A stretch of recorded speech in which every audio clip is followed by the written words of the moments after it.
Hello बच्चों, आशा करता हूँ सब बहुत अच्छे होंगे, मन लगा कर पढ़ रहे होंगे।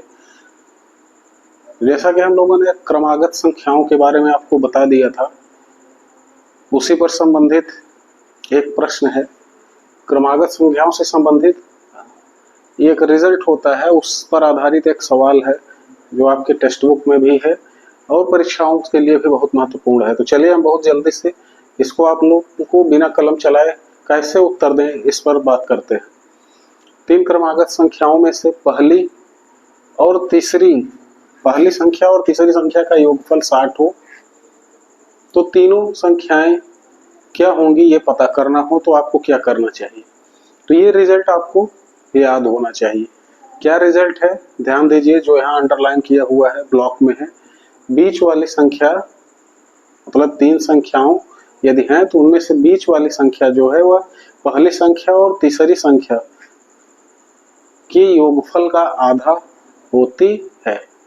क्या स्टेटमेंट रिजल्ट निकल के आया कि 3 क्रमागत संख्याएं यदि ए बी सी हों तो उनमें से बी जो है वह ए और सी के योगफल का आधा होती है। इसी कॉन्सेप्ट का प्रयोग करेंगे हम लोग। क्या करेंगे, तीसरी का योगफल 60 दिया है, अगर ये रिजल्ट आपके दिमाग में है तो तुरंत 60 का आधा कर देंगे, 30 आ जाएगा। बीच वाली संख्या 30 हो गई। तो हम जानते हैं कि क्रमागत संख्याओं में अंतर कितने का होता है, 1 का होता है। तो 30 से 1 पीछे चले जाएंगे, पूर्ववर्ती 29 आ जाएगी, तो ये पहली संख्या हो जाएगी, ये है। और 30 की एक अनुवर्ती निकाल लेंगे, एक जोड़ करके 31 आ जाएगी। तो इस तरह से हमें तीनों संख्याएं प्राप्त हो जाएंगी, 29, 30 और 31। चेक करके देख लीजिए पहली और जो प्रश्न कह रहा है, प्रश्न को सेटिस्फाई कर रहा है कि नहीं कर रहा है। 29 और 31 को जोड़िए, 60 आ रहा है।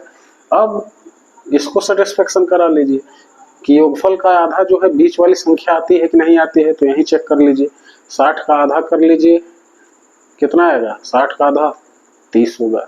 तो दोनों शर्तों को यह पूरा कर रहा है, इसलिए अभीष्ट आंसर क्या होगा, फर्स्ट पहली क्रमागत संख्या 29, दूसरी क्रमागत संख्या 30 और तीसरी क्रमागत संख्या 31 हो जाएगी। तो आशा करता हूं कि ये कॉन्सेप्ट आपको समझ में आया होगा और इससे संबंधित जो भी सवाल आगे भविष्य में आएंगे उसको आप अच्छे से कर पाएंगे और ना समय बचा करके अन्य प्रश्नों के लिए उसको लगा पाएंगे।